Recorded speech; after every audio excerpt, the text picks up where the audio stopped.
আজকে আঙ্গিকের এই 13তম বাৎসরিক অনুষ্ঠানে তপন থিয়েটারে শম্পাখারার উদ্যোগে শম্পাখারা ম্যাডামের দিদি, আপন দিদিকে পেয়ে গেছি আমি, শ্রীমতী মৌসুমী দে। আমি ওনার থেকে শুনে নেব যে সব থেকে বেশি আজকে যারা যারা আছে তার মধ্যে অবশ্যই নিজের দিদি যেহেতু এই 13 বছরের বা তার আগে থেকে যে লড়াইটা করছে শম্পাখারা, আজকে সাংস্কৃতিক মঞ্চ, সেই লড়াইয়ের সাক্ষী আপনি কি বলবেন আঙ্গিককে নিয়ে? এবং প্রথমেই বলে রাখি, শম্পাখারা আমার নিজের বোন। আমরা ছোটবেলায় একসঙ্গেই নাচ করতাম, গুরু বন্দনা সেনের কাছেও আমরা করেছি। কিন্তু যে কোনো কারণেই হোক আমি সাংসারিকভাবে এতটাই জড়িয়ে পড়ি, আমি আর সেইভাবে নাচটা করে উঠতে পারিনি। কিন্তু শম্পা এটা নিয়ে যে করে যেতে পেরেছে, এটা আমার কাছে মানে অসম্ভব ভালো লেগেছে। কারণ এক সময় আমরা ছোট থেকে এটা নিয়ে খুব স্বপ্ন দেখতাম।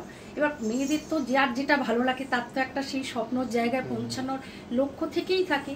যেটা যে ও করতে পেরেছে, এটার জন্য আমি ওকে মানে কি বলবো, মানে অসংখ্য ধন্যবাদ ওর। যে অনেক আমরা যখন কোনো কিছু করতে যাই সব সময় পেছন থেকে অনেক বাধা আটকে ধরে, ও যে সব কিছু বাধা উপেক্ষা করে আজকে এই লড়াইটা লড়ে গিয়ে আজকে এই জায়গায় যে ও আসতে পেরেছে, এটার জন্য আমার মানে আমি বড় দিদি হলেও আমি ওকে এটা নিয়ে সম্মান করি যে আজকে ও এটা করছে বলে আমি এখন মেয়ের বিয়ে দিয়েছি, অনেকটা একা হয়ে গেছি, ছেলেও বাইরে। আমি খুব মানসিকভাবে একটু ডিপ্রেশন হয়ে যাচ্ছিলাম। সেই সময় শম্পাই আমাকে বললো, তুই আবার নাচটা শুরু কর। আজকে আমি নাচটা ওর সঙ্গে শুরু করে আবার ওর এই প্রোগ্রামে যে আমি করতে পেরেছি, এটা আমারও মানে কি বলবো, আমার নিজেরও একটা সেই যে ছোটবেলার স্বপ্ন, সেই যে ছোটবেলার ভালো লাগাটাকে আমি আবার তুলে ধরতে পারছি।